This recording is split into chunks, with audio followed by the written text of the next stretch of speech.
1er Roi chapitre 19, je recommence la lecture à partir du verset 9. Et là, il entra dans la caverne, il passa nuit. Et voici la parole de l'Éternel lui fut adressée en ces mots. Que fais-tu ici, Élie? Il répondit, j'ai déployé mon zèle pour l'Éternel, le Dieu des armées, car les enfants d'Israël ont abandonné ton alliance, ils ont renversé tes autels, ils ont tué par l'épée tes prophètes. Je suis resté, moi seul. J'aimerais que vous retenez ça très bien. Élie a fui Jézabel. Élie est entré dans la caverne. Pourquoi?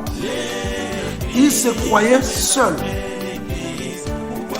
Je veux que le Seigneur ajoute l'explication à la lecture des Écritures pour que vous compreniez la pensée. Supportez-moi. Nous avons, par la grâce du Seigneur, la possibilité d'expliquer Élie dans la caverne. Élie, ceci, cela. Mais comprenez la pensée que j'évoque aujourd'hui.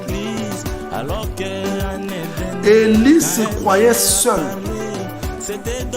Parce que deux valent mieux qu'un. Il s'est vu seul. Il dit, j'ai déployé mon zèle pour l'Éternel. C'est une bonne chose.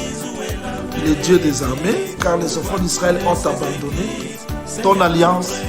Ils ont renversé tes autels. Ils ont tué par l'épée tes prophètes.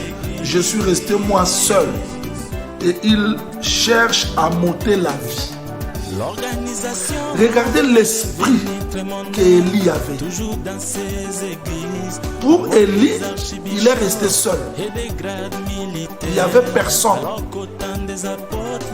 Parfois, savoir bien prêcher, avoir la grâce, avoir une grande église, quand les gens acclament, quand les gens disent que tout va bien, on peut être aveuglé pour voir que nous sommes seuls. Supportez-moi, parce que nous voulons traiter des maladies qui nous empêchent d'aller de l'avant. Supportez-moi, par la grâce du Seigneur, nous voulons traiter des maladies qui mettent des barrières. Parce que nous voulons voir des femmes prostituées venir dans l'évangile.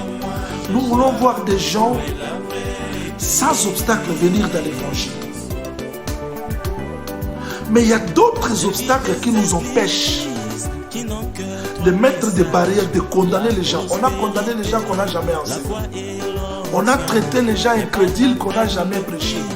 Alors que dans la loi de Moïse, on ne peut pas maudire un aveugle, ni un sourd. Mais il y a d'autres personnes aveugles, sourds, muets, qu'on a condamnées. Alors, c'est direct. Je veux que ça soit indirect dans notre conscience. Alors qu'Israël ne pouvait pas maudire un aveugle. Mais qu'est-ce qui a fait que nous soyons comme ça? L'extrémisme.